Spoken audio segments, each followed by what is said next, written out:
Hi, welcome back to this video. We're configuring Centrify Privilege Service to act as a password manager and a session broker for your AWS instances. In the previous video, we installed Centrify Direct Audit.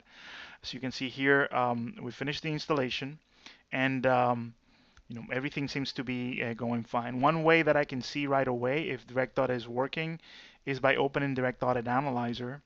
And one of the things that happens is that anything that is done from this box is going to be automatically audited. So I can actually look at the session and even replay what's going on, right? So this is a great way for you to immediately see if it's working, right? So um, you know, no surprises there. So what we're going to do now is we have to configure some roles in the Centrify Privilege Service to allow our users to have access and entitlement. So the way I've decided to do this to keep things simple is we're going to have two groups of people. One is full access and the other one is limited access. So the idea is that the ones with full access can do all functions, but the ones with limited access they can use the system as a jump box, but if they need to check out any passwords or have any proctored sessions or assisted sessions, they need approval.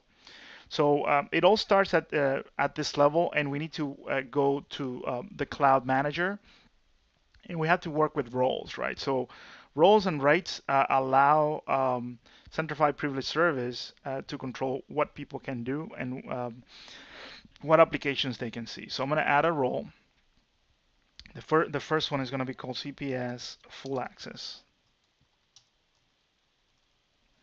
right? So and in my members, I'm going to add the group that I already created. It's called AWS and CPS Full Access right here, right? So what I achieve by doing this is that if somebody needs to grant access in the future, all they need to do is add the person to the AD group. So that is process consolidation, right? And administrative rights in here, what I'm going to do is I'm going to give them privilege management, right? So this is going to be the right that they need to do their jobs in there. So repeat the same with, uh, you know, with our limited. So this is going to be CPS limited. We're going to add members, and this is going to be my AWS.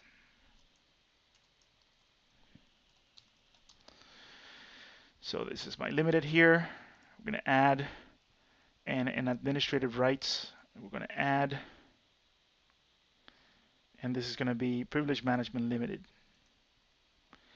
And we're going to go ahead and press save, right? So we also want to make sure that this users have access to the user portal, right? So they can actually log in. So one of the things that I'm going to do is I'm going to grant access to the user portal to CPS limited and CPS full access. Okay. Now that we have those things in place, right? So what we need is to start testing. First and foremost, I make this mistake all the time. We want to make sure that these groups are populated. So, and given that Lisa seems to be more responsible in that show, I'm going to use Lisa Simpson to have full access. And then I'm going to use Homer to have limited access.